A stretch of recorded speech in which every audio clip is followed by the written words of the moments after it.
what it was like to travel on the Silk Road in the Middle Ages. The wind carried stories before the travelers could. Along dry hills and desert ridges, across salt plains and hidden oases, it whispered tales in the hush of early morning language, of rustling fabrics, distant hooves, and the creaking wood of wagons to warn for their years. This was not just a road, it was a thread, ancient and alive, weaving empires into one continuous breath. The Silk Road did not begin in any one place. For some, it began in Chang'an, behind vermilion gates and the scent of jasmine tea. For others, it began at the edge of the Mediterranean, where merchant ships kissed the harbors of Byzantium and Alexandria. And for a few, those quiet, resilient figures who bore their cargo and their silence in equal measure, it began with the sunrise. At first glance, the Silk Road looked less like a road and more like possibility stretched across sand. Our traveler is not a noble, not a soldier. He is a merchant's son, wide-eyed and calloused. His boots are thick with camel dust. His pack is tightly fastened, dried apricots, almonds, and preserved lamb, packed beside bolts of silk he will not touch until the time is right.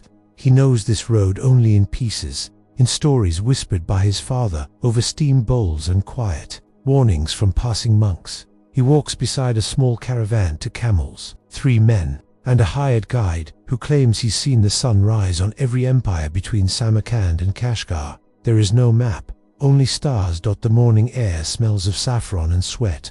His skin feels dry even in the shade, but his eyes stay open, alert to the tiniest signs, patterns of animal bones near the roadside, marks carved into trees by other travelers, a sudden silence in the breeze that might mean danger nearby. Every step is a risk, and yet every step feels ancient, as if 1,000 feet walked there before him and left their rhythm behind. The caravan keeps moving. In the first leg of the journey, the road is kind, the skies stretch wide and cloudless. Sometimes, distant, laughter reaches him. Another caravan, another set of souls walking the same thread toward dreams of coin and comfort.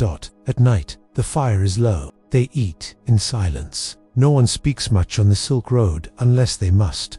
Words, like spices, are currency. The guide tells stories when the stars appear, about a palace made of silver bricks somewhere in the Cushion Hills, about a prince who rode into the desert with 7 rings and returned with only sand, about a woman who walked the Silk Road alone, dressed as a man, and became richer than the Sultan of Bukhara. None of them know if the stories are true, but they all listen, because when you walk this road, you begin to understand something, that the journey is not only a path through geography, is a passage through belief. The farther you walk, the more your certainty sheds like old skin. In the silence of the sand, in the ache of your feet, and the heat against your eyelids, something softens. The boy dreams of the end of the road, of spices exchanged for gold, of a quiet home with carved doors and a lantern that never goes out. But the road teaches slowly, it teaches with dust and distance, and as the first week ends, the road still stretches ahead, more rumor than route,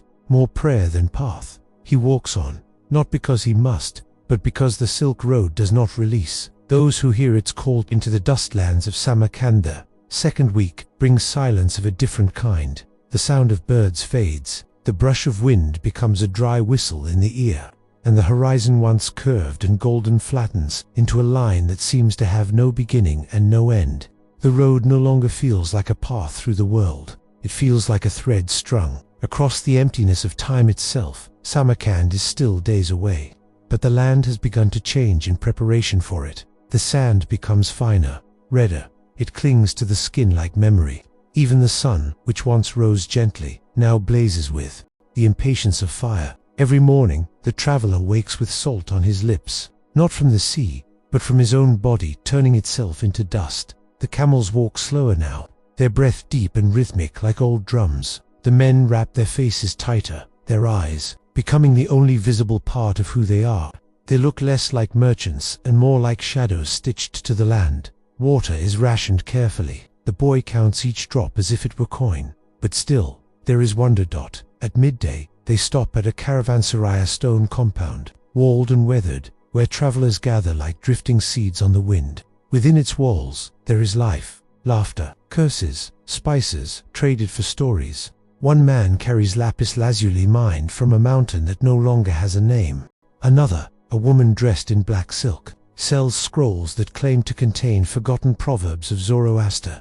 The boy listens more than he speaks. His ears are doors, and tonight they open. He hears of Samarkand not just as a city, but as a dream, a crossroads of color and myth, where blue tiles reflect moonlight like polished mirrors, and the air smells of roasted lamb and rosewater. They say even the poor walk with pride there.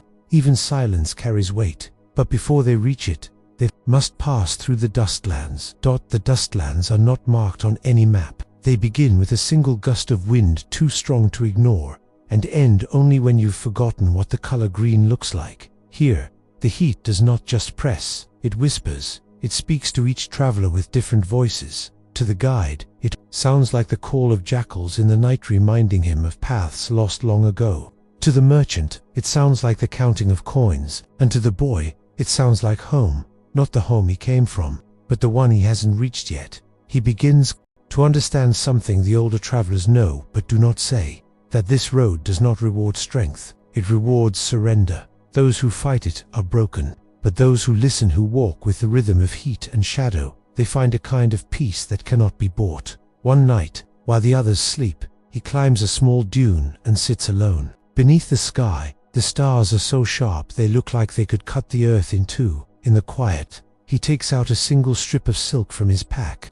It's deep red, the color of dried pomegranates. He ties it around his wrist, not as a charm, not as a prayer, but as a reminder that even in a world of dust, there is color, there is purpose, there is the road, and somewhere ahead, beyond the whispering winds and forgotten bones, there is Samarkand. He does not sleep, he listens. The gates of Samarkand, it happens, not with drums or the blare of horns, but with a shift in the scent of the wind. After weeks of red sand and cracked silence, the caravan reaches the edge of Samarkand. At first it appears only as a shimmer in the distance, a mirage perhaps, another trick of the desert playing with heat and hope. But as they walk, the shimmer gathers weight. Walls appear, low at first, then rising like the shoulders of a sleeping giant. Domes, some blue, some gold, glitter through the haze. Minarets cut into the sky with spires as delicate as needlework. The boy does not speak. No one does. Not because they are tired though, they are, but because they all feel the gravity of arrival. This is no ordinary city. This is the breath between empires, the pause between east and west. Samarkand is not loud. Its gates do not roar open. They exhale. The city accepts travelers like an old friend, nodding from across the table. As they pass through the main gates, under archways tiled in a blue so deep it feels alive, the boy finds himself holding his breath. He is no longer on the road. He is within the dream that gave the road meaning, and the dream does not disappoint. The streets of Samarkand ripple with motion. Men in woolen turbans lead camels bearing jade, silk and salt. Children chase goats through alleyways perfumed with spice and dust. Merchants line the sides of broad roads, their stalls overflowing with oranges, almonds, dyes, and stories. Every color he has forgotten returns here. Every sound, every smell. He walks slowly, deliberately, as if afraid the city might vanish. If he steps too quickly, his boots no longer crunch over sand, but glide across stones smoothed by centuries of feet. At the center of the city lies the Registana Square, flanked by madrasas, places of learning so beautiful they could silence war. The boy stares at one of the great walls and sees patterns not just of mosaic, but of thought itself. Geometry bending into prayer. The guide leaves them for a time. He has friends here, and debts, perhaps. The merchant takes the boy to the inner place behind wooden doors carved with scenes of grapes, lions, and stars. Inside, it is cool. There are cushions. There is tea. There is bread warm from the fire. And for the first time in weeks, the boy removes his boots. The city does not ask questions. It only receives. That night, he walks alone. Not far.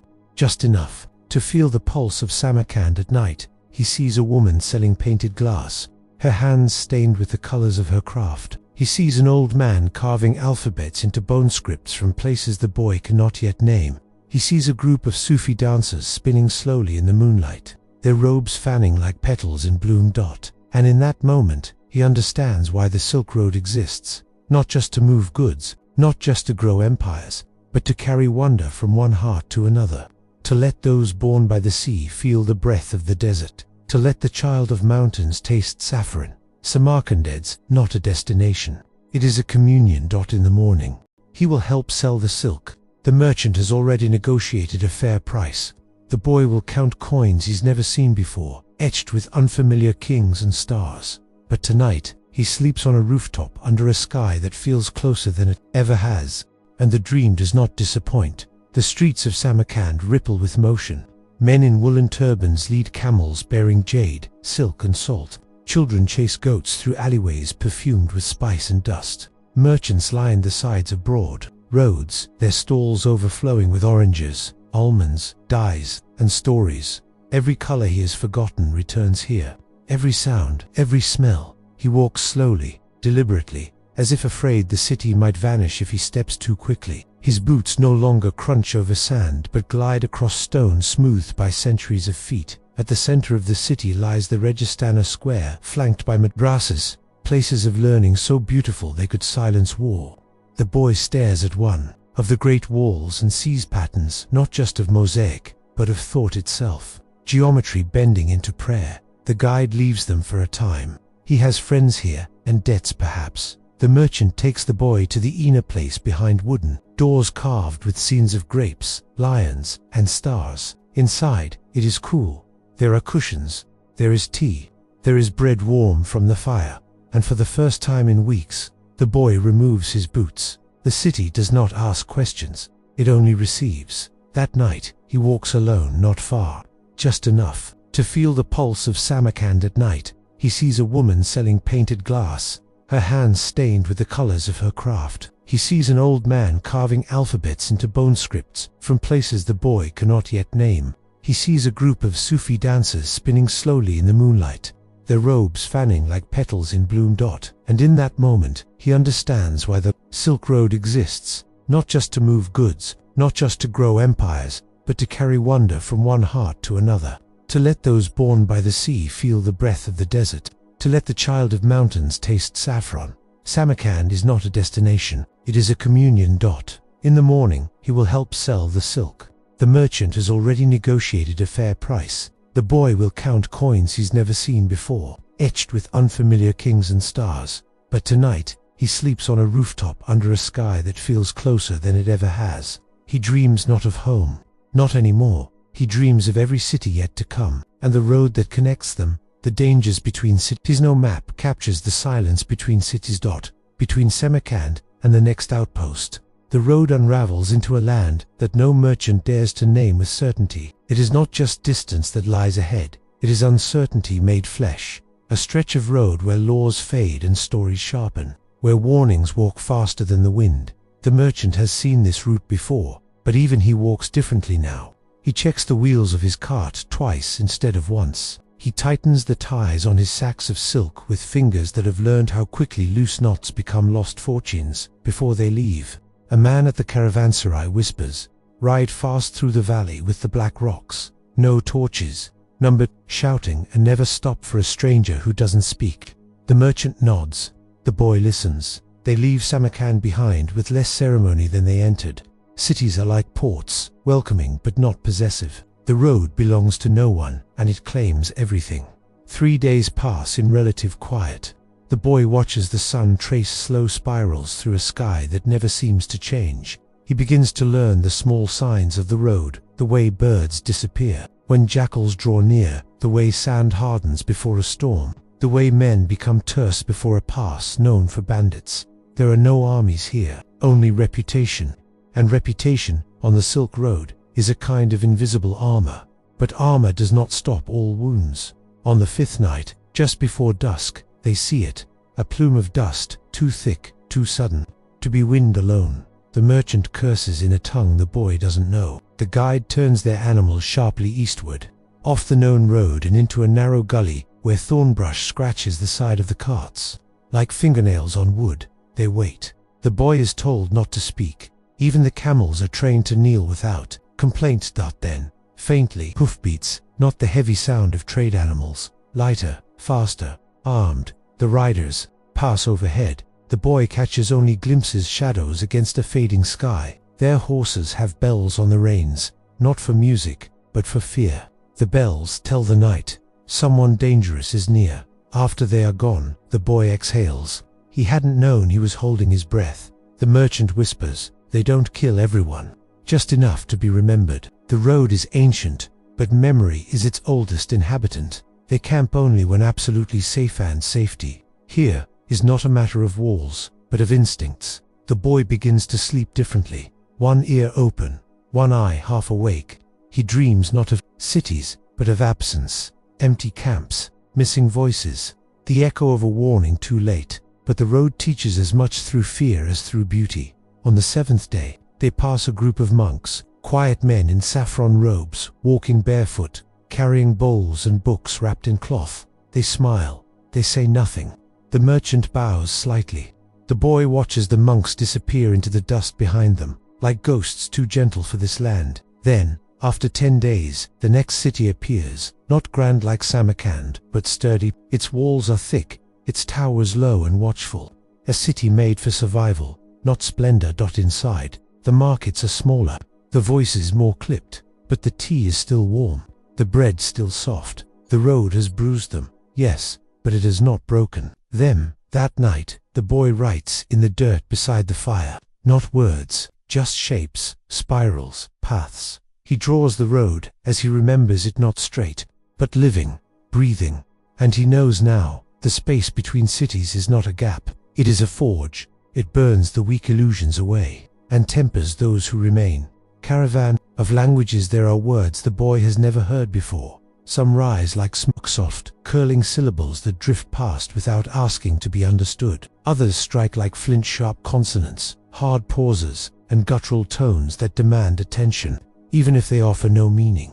He begins to realize the road is not paved in stone or sand. It is paved in language. By the time the caravan reaches the next trading outpost, a smaller but well-fortified town, surrounded by almond groves and shallow wells, the boy has heard at least 7 dialects, each pronounced with a different rhythm, as though each language were not just a code, but a dance. The merchant speaks. 3 of them. Enough to trade, enough to survive. In the courtyard of the inn where they settle for the night, conversations swirl like wind through a grove of wind chimes. Uyghur, Persian, Arabic, Turkic, Sogdian, the soft inflections of Han Chinese carried by 2 traders with lacquer boxes tied to their mules. No one understands everyone, and yet no one is truly lost, because the road has created its own tongue, a strange symphony of hand gestures, half smiles, repeated words, and held up fingers to count prices. Barter is not about perfect understanding, it is about shared need. The boy watches an old woman haggle for a handful of dried apricots, using nothing but the tilt of her head and the tone of her sigh. The merchant beside her, a man from somewhere near Kashgar, responds not with words, but with the slow raising of his palm and a narrowing of his eyes. The transaction ends with laughter. Trade, it seems, is its own form of poetry. At night, the boy sits by the fire while a storyteller from Bukhara speaks in a language the boy doesn't know, and yet he understands. Not the words, but the rhythm, the shape of the tale, the way every pause is a cliff, and every gesture a bridge. The guide explains in a whisper. He tells the story of a man who tried to buy a lion with a bag of wind.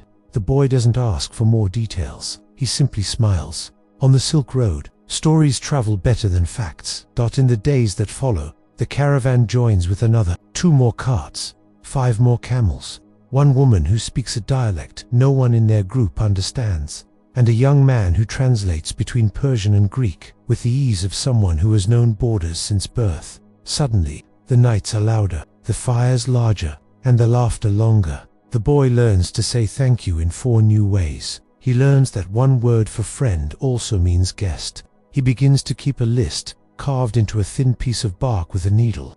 Not words, but sounds, shapes, the way a certain greeting rises in the throat, the way a blessing changes from valley to valley. He discovers that in one region, to offer tea first is an insult, because it implies urgency. In another, to refuse tea is to declare a kind of war. He learns that silence, too, is a dialect, a valuable one, used not when nothing is known, but when everything is being watched. At one stop, they meet a group of musicians who travel with instruments instead of goods, lutes, flutes, and a hammered dulcimer. They play for coins, food, or shelter. And for something else, too, an invisible currency called wonder. The boy lies under the stars that night, listening to a song he cannot translate. And yet it moves him more than the most carefully chosen words. The road, he realizes, does not care if you are fluent. It only asks that you try. And so he tries, with his hands, with his eyes, with the slow, patient art of listening. Because here, in this endless river of people, stories, and sounds, language is not about precision, it is about presence. To speak is not always to be understood, but to stay silent is to vanish. The invisible tax of travel every mile has a cost, not the price of food or the weight of silvertide beneath the saddle, not the tolls at city gates or the small bribes offered to board guards. No, those are easy to count. Those are the visible prices, but there are taxes hidden in the folds of the journey, taxes that cannot be measured in coin. The boy notices them first in his own body. The ache behind his knees after days of riding without a break. The rawness of his skin from dust. That seeps into every seam. The way his voice grows hoarse, not from speaking, but from swallowing silence too often. He doesn't complain. No one on the road complains. Because everyone pays. There is a tax in time. Whole days spent waiting at border posts, watching birds circle in a sky that refuses to move. A tax in uncertainty. Ever knowing if the next town will welcome them with water or suspicion. There is a tax in trust. The merchant gives a nod to a stranger and entrusts him with news meant for another city 3 weeks ahead. He does not know if the message will arrive. He only knows that this is how the road works. Faith in motion. But perhaps the heaviest tax is memory. With each passing city, something is left behind. A face, a joke, a scent of saffron bread from a market they may never visit again. The boy begins to understand that the road is not only about arrival, but about loss. You cannot carry every moment with you. There simply isn't room, and so you pay with forgetting. The guide, an older man with silver in his beard and dust on his boots, has not spoken of home in days. One evening, when the moon is high and the fire crackles low, the boy asks him where he is from. The guide looks into the flames for a long time. I was born by a river. It had no name. We called it our river. That was enough. And then, he says no more. Because some taxes are too old to name. At another stop, the caravan is greeted by a local governor's men, stern, well-armed, and practiced in the art of polite extortion. They smile as they inspect the goods. They nod as they count the camels. And then they request a gift for safe passage. No one protests. The merchant hands over a bolt of silk. The guide offers a small mirror. The boy gives nothing, but watches everything. Afterward, he asks the merchant, "What if we refused?" The merchant replies, "Then we would have paid something else." Fear, it seems, is also currency. The road doesn't promise safety. It promises only the opportunity to continue. The tax is sometimes paid in solitude. Even among many, there are moments of deep, private silence. Not the kind born of shyness, but of fatigue. The boy watches one of the older camel drivers eat alone for 3 nights in a row. He does not smile. He does not speak. He only stares at the horizon as if expecting someone to return from it. But no one ever does. In the markets, the tax takes other forms. A price raised for foreigners. A scale that tips too easily. A coin that turns out to be copper instead of silver. Still, no one argues. Because to argue is to slow the journey. And the road punishes delay. Even joy must be tempered. A feast too loud draws attention. A celebration too long invites envy. The boy learns to laugh quietly, to enjoy briefly, to rest lightly. He begins to keep a list not of expenses, but of offerings. One sandal worn through, a blanket traded for rice, a story told in exchange for silence. The list is long, and it grows longer with every sunset. But he also begins to see that for all the road takes, it also gives new words, new faces, new strengths discovered in quiet hours when he thought he had none left. The invisible tax of travel is real, but so is the invisible reward, and that is why they keep walking, not for gold, not for glory, but for the kind of wealth that cannot be counted, only carried. The colors of trade. The boy never knew colors could have weight, not just shade or brightness, but substance, memory, meaning. He sees it first in a roll of silk crimson, so deep it seems to pulse with its own heartbeat. The merchant holds it up to the light, and for a moment, even the sun hesitates. It's not just fabric, It's fire, frozen mid-breath, cochineal, the merchant whispers, crushed beetles, 1,000 for that color. The boy blinks. Trade, he realizes, is not just the exchange of things, it is the movement of marvels. Each object, a story, each pigment, a passport. At every new stop, the caravan unloads more than goods, they unpack sensation. Saffron, packed in linen, sachets, stains, the fingers like liquid gold, its scent sharp, sun-soaked, and sweet lingers long after the bundles are closed again. From India, they carry indigo bluer than any sky, deeper than any well, powdered, dense, almost holy. A single touch leaves your thumb marked for days. From China, they bring porcelain white as bone, fragile as breath. The boy learns the language of textures. Pashmina from Kashmir, soft as a lullaby. Wool from Anatolia, scratchy but warm. Brocade from Byzantium, heavy with thread and pride. Each textile is a conversation without words. And there are spices. God, the spices. Cinnamon like splinters of sunlight. Cardamom like forest dreams. Cloves, that bite. Ginger that warms. Nutmeg that sings in the nose. The boy watches a blind merchant identify each one by scent alone. This too is a kind of literacy. He begins to understand that trade is not about need. It is about desire. No one needs lapis lazuli carved into beads. No one needs perfume distilled from the glands of musk deer. But people want them. They crave the feel of luxury, the illusion of rarity, the proof that they have touched something far away, and so the road delivers. But the cost is not just in coin, it's in trust. For every honest seller, there is a trickster. Dyes are diluted, perfumes are stretched with oil, spices are mixed with dust. The boy learns to watch the merchant closely. How do you know who's lying? He asks. The merchant smiles. Everyone lies. What matters is whether the story still tastes true. Trade, it seems, is part theater. At one market, a man sells glass beads, said to come from the tomb of Alexander. Another offers rosewater made from petals, harvested only by moonlight. The boy believes neither, and yet he is enchanted by both, because sometimes the lie is part of the magic. He begins to notice the unspoken hierarchy of goods. Silk is honor, spices are seduction, paper is power. A bundle of books arrives from the east, printed with careful strokes on rice paper.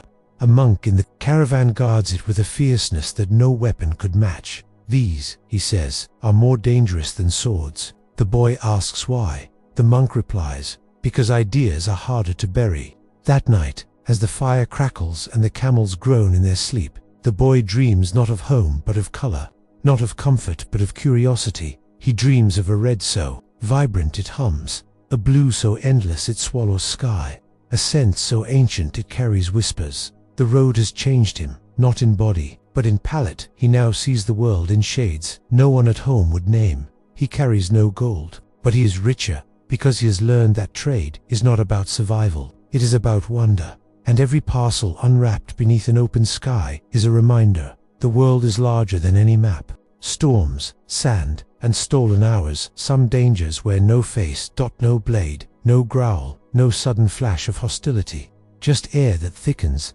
just sand that moves when no one's watching. Just the way time begins to stretch slow, silent, strange. The boy wakes to wind, not a howl, not a roar, a hush that trembles. The camels stir, uneasy. The guide steps out from under his blanket and lifts his nose to the air like a wolf. He doesn't speak. He simply begins to cover the saddle packs, tie down the cloths, fasten his turban tighter across his brow. The boy mirrors him. Within moments, the air changes from breath to force. The desert exhales, and the road vanishes. Sandstorm. It doesn't fall like rain. It rises like memory, sudden, blinding, intimate. Grains bite the skin, find their way into ears, mouths, thoughts. The caravan becomes a shuffling shape of fabric and fear. Visibility drops to nothing. The boy holds the tail of the camel in front of him and keeps walking. There is no sky. There is no direction. Only motion. And trust. The guide somehow still knows where to go. Or maybe he doesn't, but he pretends with conviction. Later, when the wind dies and the horizon returns, the group collapses beneath a sun that seems embarrassed to have vanished so easily. They do not speak of the storm, because storms, like nightmares, are real only in silence. And then there are the mirages. Not just in the heat, but in the hours. A day passes where the boy cannot remember stopping. A stretch of road disappears into dust and repetition. He begins to lose track of how many days they've been walking. The sun rises and sets like a coin flipping endlessly. Time, he learns, is elastic here. Sometimes a morning stretches forever. Sometimes a whole week shrinks into an hour. One night, the merchant tells a story. There was a man who traveled so long, he forgot where he was going. When he finally arrived, he didn't recognize the city, because he had changed more than the map. The boy nods, unsure if it's a lesson or a warning. There are nights when the wind is sharp not with sand, but with chill. The desert can burn and freeze in the same breath. The cold steals sleep, it steals breath, it steals hours meant for dreaming, and yet they continue, because not moving is worse. In a village carved into stone, they stop for water.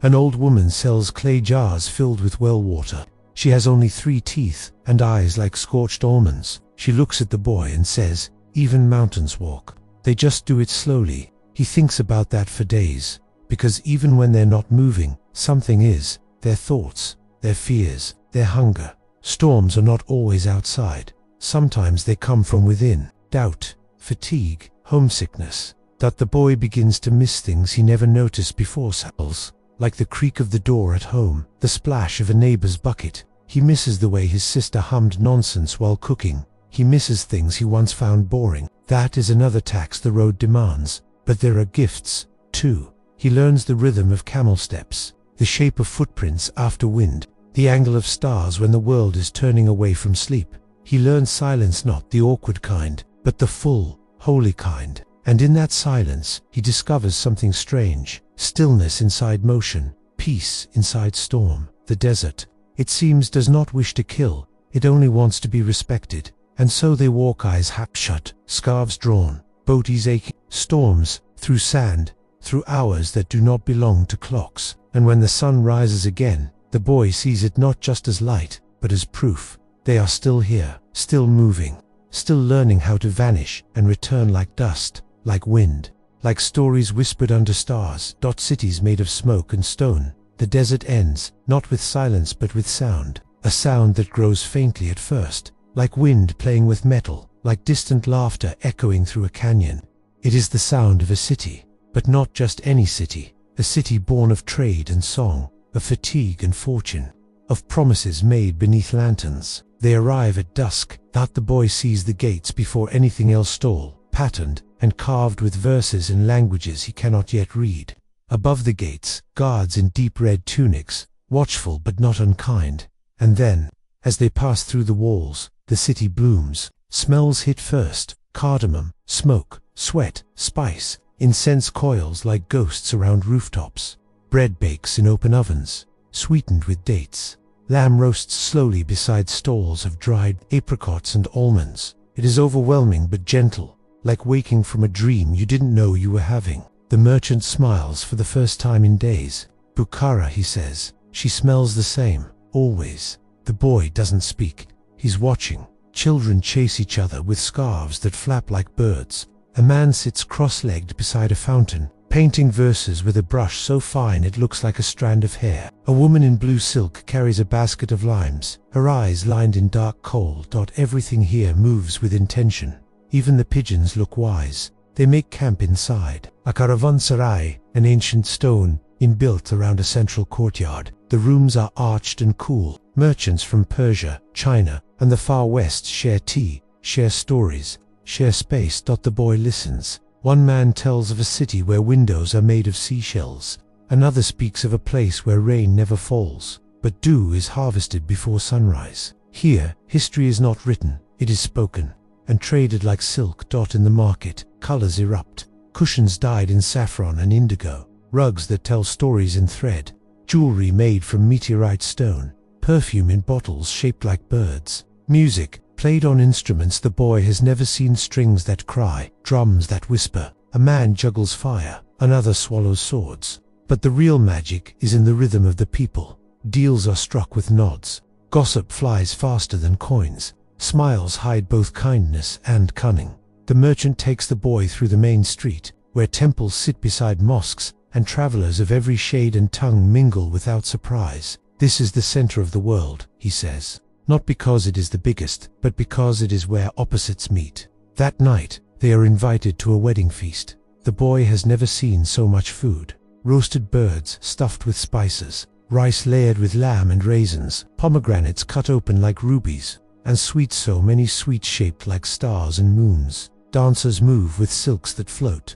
A poet recites verses older than most maps. A blind man plays an instrument with a single string and yet it fills the night. The boy doesn't eat much. He watches, he listens, he learns, because cities like this do not teach through instruction, they teach through immersion.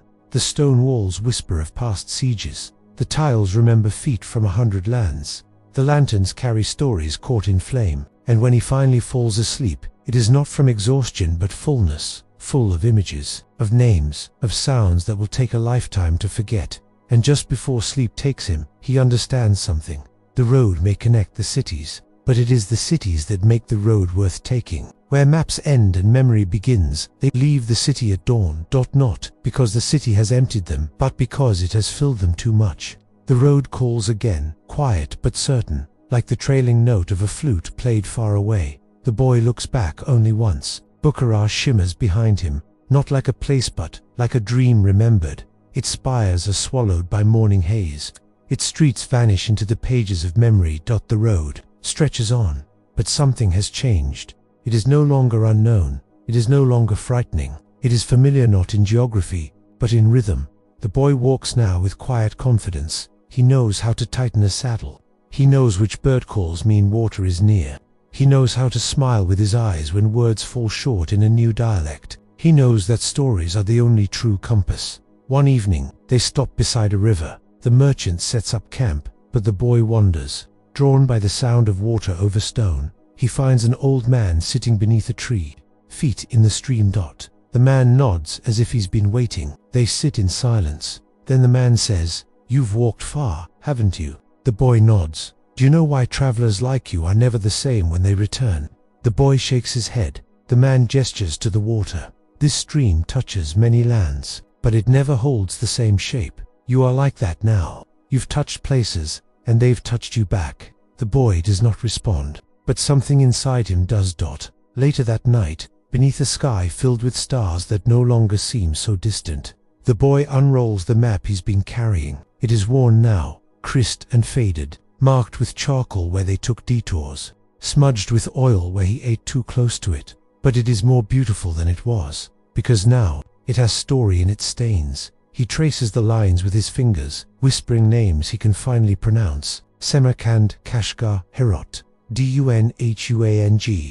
Places that used to be dots now, memories. He rolls the map up again, but he knows something the map cannot show. The smells, the faces, the fears and the laughter, the weight of silence between distant campfires, the way a word can change meaning from one city to the next, still makes sense. These things live not on parchment, but in breath, and that is where the journey truly is. They reach the edge of a plateau a week later. From the top, they can see the next leg of the road, winding like a ribbon through salt plains and distant mountains. The merchant turns to the boy. "You've earned your silence," he says. The boy smiles, because he understands. Silence is no longer emptiness, it is presence. It is the space where understanding waits. The road will continue, beyond this ridge, beyond the next city, beyond even the pages of history. But for now, they rest.